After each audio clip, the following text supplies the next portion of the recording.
बहुत बड़ी गाड़ी में घूमते हैं तो हमें पता लगता है कि बॉस ये कह देना बड़ा आसान है, एक्चुअली जिंदगी को विजुलाइज नहीं करते कि हमारी जिंदगी जा किस डायरेक्शन पे रही है। बस किसी से अगर कोई जॉब कर रहा है, हमारे मुल्क में किसी की अगर 1,50,000 रुपए की अर्निंग है तो वो जमीन पे सीधा पांव भी नहीं रखता। तो actually I am very happy, you know it, my salary package 50,000, that's good. Saving nothing, job की गारंटी नथिंग। कभी भी बीमार हो सकते हो, हाँ। कभी भी अनफॉर्चुनेटली किसी एक्सीडेंट का शिकार हो सकते हो, हाँ। कभी भी मर सकते हो, हाँ। पीछे वालों के लिए क्या सेविंग कर रहे हो? Nothing, empty hand. ऐसा ही है ना बॉस? हम कभी सोचते नहीं है इत्मीनान से, ऐसा ही होता है। तो पूरी जिंदगी गुजार के अक्सर लोग जीरो पे खड़े होते हैं। अगर हम जिंदगी को इस हकीकत के आईने से देखें तो हम शायद अपनी जिंदगी में 12 लाख रुपए की सेविंग कर पाते हैं। तो क्या ख्याल है 20 साल बाद कराची का सबसे खूबसूरत विला हम ले लेंगे ना? ले लेंगे। सबसे अच्छी गाड़ी हम ले लेंगे और इंशाल्लाह 20 साल बाद हमारे मां बाप भी जिंदा रहेंगे, उन्हें हम हज उम्रा भी करा देंगे। बॉस, शायद जिंदगी की हकीकतों की जानिब हम कभी संजीदा होकर सोचते नहीं हैं। हम समझते हैं कि हम जिंदगी गुजार रहे हैं, जबकि हकीकत में जिंदगी हमें गुजार रही होती है। ऐसा ही है। इत्मीनान से सोचिए और टारगेट बनाइए कि 2010 के इख्तिताम पे इधर की दुनिया उधर हो जाए। अगर वालिदैन जैसी अजीम दौलत आपके पास है तो आपको इस साल अपने मां बाप के साथ लाजमी हज पे जाना है। डिसाइड करें। मगर आपका ये ड्रीम, आपका ये ख्वाब शायद आपकी जॉब या छोटा मोटा बिजनेस पूरा नहीं करा सकता। यही सवाल मैंने अपने आप से किया था, मिस्टर जफर अली राना, ये जो तुमने जिंदगी की जमा पूंजी से कारोबार खड़ा किया है, अगर इसमें लगे रहे कहां पहुंचोगे? जवाब मिला, बेटा जहां हो वहीं रहोगे। बस किचन अच्छा चलाते रहोगे, एक टूटी फूटी गाड़ी रख लोगे जो चलेगी कम खुलेगी ज्यादा। बिल्कुल ये रियलिटी है। हज उम्रे के लिए सिर्फ मस्जिद में दुआ करते रहोगे, या अल्लाह कुछ कर दे। ऐसा ही है ना? प्रैक्टिकली कुछ नहीं होगा। तो फिर मैंने इत्मीनान से एक काम किया, एक फार्मूला आप सबको देना चाहूंगा। यहां बैठे हुए 1000 लोग, आप में से कोई भी इस फार्मूले पे जिंदगी में अमल करेगा, ये मेरा बड़ा आजमाया हुआ फार्मूला है, इंशाअल्लाह आप जिंदगी में हमेशा कामयाब रहेंगे। जब भी जिंदगी में कोई डिसीजन लेना हो, किसी नौयत का डिसीजन हो, चाहे वो आपका फैमिली प्रॉब्लम हो, चाहे बिजनेस प्रॉब्लम हो, जिंदगी में जब भी फैसला करना हो, एक आदत बना लीजिए। मेरी आदत है अल्हम्दुलिल्लाह, और उसी आदत की वजह से आज अल्लाह का बहुत करम है। एक क्रॉस का निशान बनाइए। क्रॉस का निशान बना के एक साइड पे लिखिए पॉजिटिव। क्या लिखिए? क्या लिखिए? पॉजिटिव। और दूसरी साइड पे लिखिए वो जो हम हमेशा करते हैं, नेगेटिव। ऐसा ही है ना? Negative positive. ये एक फार्मूला बना लीजिए और इस फार्मूले के तहत फैसला करने की कोशिश कीजिए। आइए हम सब मिलके, यहां पर 1000 दिमाग बैठे हुए इस वक्त, ठीक है? इन 1000 लोगों की भरपूर इन्वॉल्वमेंट अल्हम्दुलिल्लाह मेरे साथ है।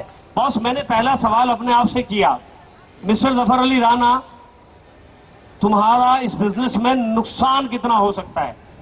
हम बुरा सोचना शुरू कर देना पहले, नेगेटिव। तो मेरे दिमाग ने मुझे कहा, भाईजान पहला नुकसान ये होगा, ये 6000 रुपए डूब जाएंगे। यही है जी। ये जो 6000 की मैं घड़ी ले रहा हूं, भाई घड़ी तो 150 रुपए की भी मेरा काम कर देती है, बल्कि अब घड़ी की जरूरत भी नहीं है, मोबाइल भी काम कर रहा होता है, टाइम आता है उसमें। ऐसा ही है ना? तो पहला मुझे मेरा नुकसान दिखाई दिया कि बॉस 6000 डूब जाएंगे। मैंने कहा ठीक है। फिर मैंने खुद से सवाल किया, दूसरा नुकसान क्या हो सकता है? मेरे दिमाग ने कहा कि टाइम बर्बाद होगा। एग्री कर रहे हैं मुझसे? टाइम बर्बाद होगा। फिर मैंने सवाल किया, और क्या हो सकता है? मेरे दिमाग ने कहा, 2 दोस्त कहेंगे, ओए फ्रॉडी, किधर फंसाया तूने हमें? ऐसा ही होगा ना बॉस?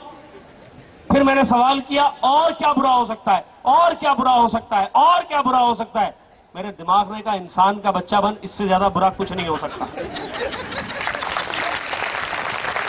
ऐसा ही है ना? मतलब think about again again again, और क्या बुरा हो सकता है? तो ये मैक्सिमम बुरा है।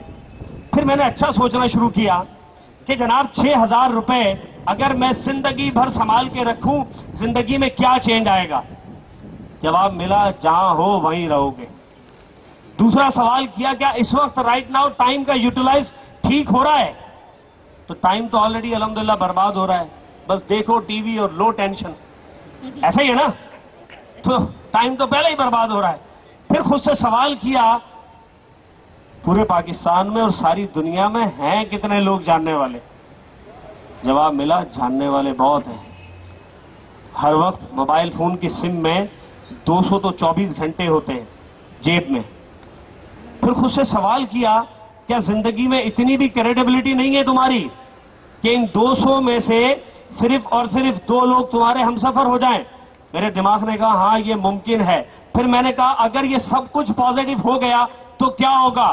جواب ملا وہ پیسے جو پوری زندگی میں شاید تم جمع کر پاؤ وہ یہاں سے ہر مہینے کما لو گے۔ تو پھر اس کمپیریزن کے بعد ہم نے رکھے نہیں کچے گھڑے پانی میں، لیا تیرا نام اور کود پڑے پانی میں۔ آج الحمدللہ پروردگار کا یہ کرم ہے کہ ظفر علی رانا کی زندگی میں کوئی کاش باقی نہیں ہے باس، شکر الحمدللہ۔ جو ہم لوگ سوچا کرتے ہیں پروردگار نے وہ سب کچھ مجھے یہاں سے عطا فرما دیا۔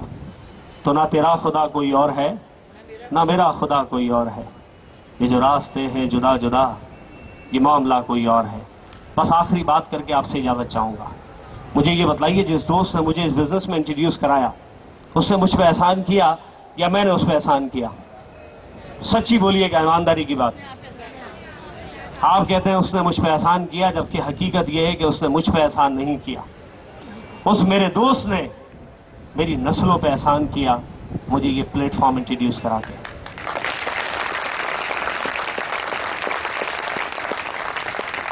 سیم یہی کام آج آپ کے دوستوں نے آپ کے ساتھ کیا، جنہوں نے اس اچھی اپرچونٹی کو خود اویل کیا وہ آج آپ کو یہاں لے آئے ہیں۔ اس پریزنٹیشن کے بعد اپنے دوستوں کا تھینکس کیجئے گا اور مل کر اس بزنس کو کیجئے گا، انشاءاللہ ہم سب اپنی لائف کو چینج کریں گے۔ Thank you very much, wish you good luck.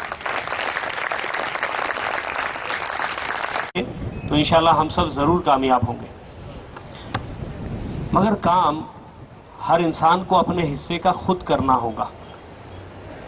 ہوا کیا، ایک صاحب کراچی کینٹ اسٹیشن سے بیٹھے ٹرین میں، سنیے گا، ایک صاحب بیٹھے ٹرین میں اور انہوں نے ٹی ٹی کو بلایا، کہا بات سنیں یہ لیجئے 1000 روپے، ٹکٹ انہوں نے لیا ہوا تھا پہلے سے ہی، کہا یہ 1000 روپے لے لیجئے اور آپ نے پوری ذمہ داری کے ساتھ، چاہے ادھر کی دنیا ادھر ہو جائے، مجھے حیدرآباد اسٹیشن پہ اتارنا ہے، ٹھیک ہے؟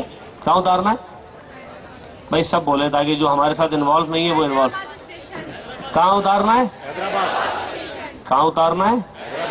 حیدرآباد اسٹیشن۔ ٹکٹ لیا ہوا ہے، 1000 روپے ایکسٹرا دیے ہیں صرف اس بات کے کہ آپ نے پوری ذمہ داری کے ساتھ مجھے حیدرآباد اسٹیشن اتار دینا ہے۔ اگر میں سو جاؤں تو آپ نے مجھے اٹھانا ہے، اگر میں نہ اٹھوں تو آپ نے مجھے اٹھا کے نیچے پھینک دینا ہے۔ میں آپ کو اجازت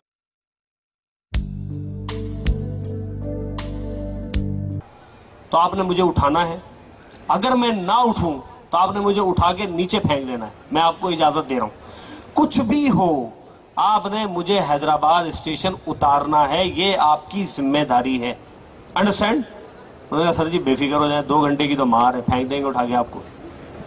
ٹرین چل پڑی، ٹرین چل پڑی، چلتے چلتے چلتے گاڑی پہنچ گئی سکر اسٹیشن۔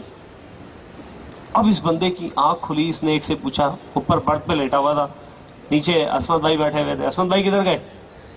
یاد ہے نا عصمت بھائی یہ واقعہ؟ عصمت بھائی کہتے ہیں بہت سارے واقعے رانا صاحب مجھ سے جوڑ دیتے ہیں، پھر یہ بعد میں یاد کرتے ہیں ہاں یہ تو بالکل ہے۔ تو اس نے پوچھا جی کون سا اسٹیشن آ گیا ہے؟ تو عصمت بھائی نے اس کو بتایا جناب سکر آ گیا۔ اب اس سے یہ سنا تو وہ تو اچھل گیا، اس نے کہا یار وہ ٹی ٹی کہاں ہے؟ اور وہ اس کو ڈھونڈتا ڈھونڈتا اس بندے تک پہنچ گیا۔